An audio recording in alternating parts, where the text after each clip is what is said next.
Why is no one playing Aalto? Despite his unique and extremely stylish kit, he's universally frowned upon. Most people rank him at the lowest tier on the tier list. But what went wrong with this sneaky fella? Is he even that bad? Well, let's find out right now.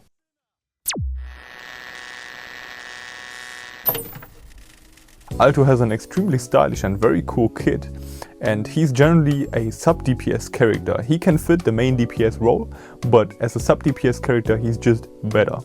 Aalto's attacks deal arrow damage and his weapon is the gun. Like I already said, his playstyle is pretty unique, pretty flashy and pretty cool to watch and execute. Now let's quickly take a look into his kit and see what he actually does. Aalto's resonance skill creates a mist silhouette that taunts the enemies.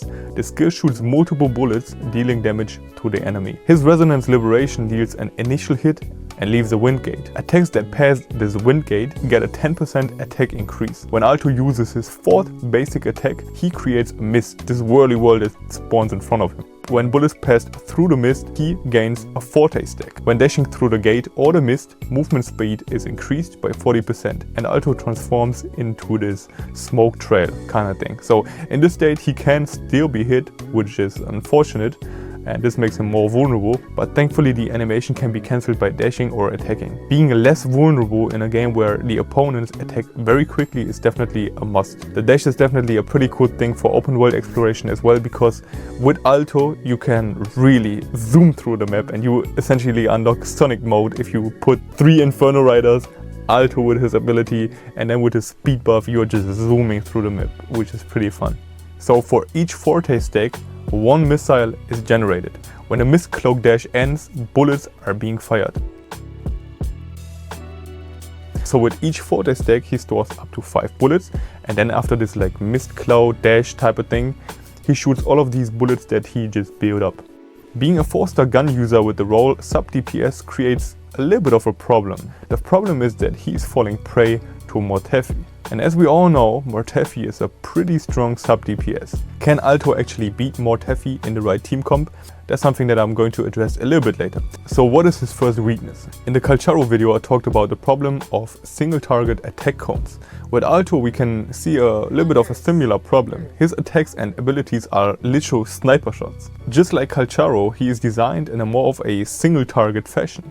But sadly, as we all know, Kuro doesn't apply the sniper logic into their characters.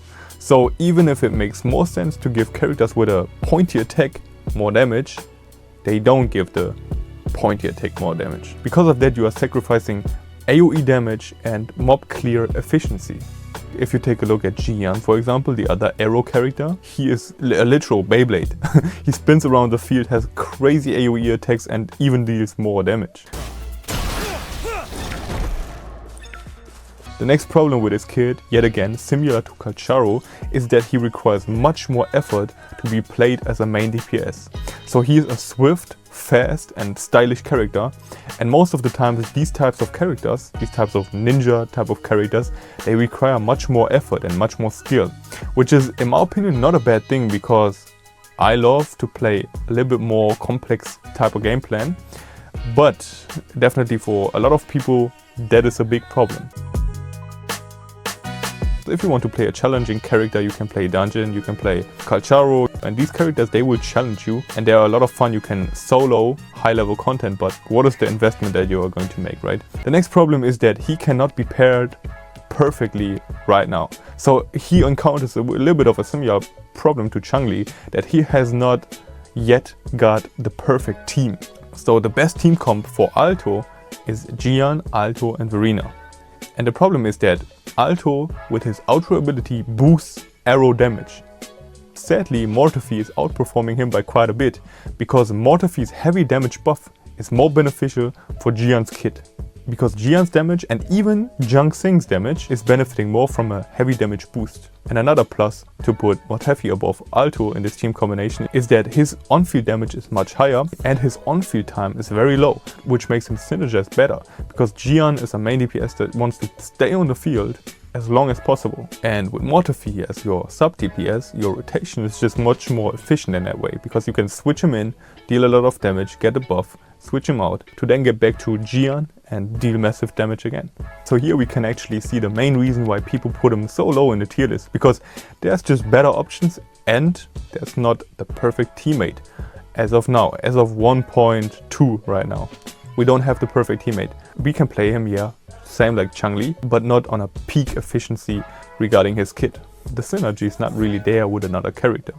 Alright, now let's talk about the good. So after bashing him, I would like to highlight his strengths. The first strength is definitely his synergy with one of the best free weapons. As of current, the gun users have not been blessed with a strong limited weapon, but fortunately the static mist is a pretty good option for him.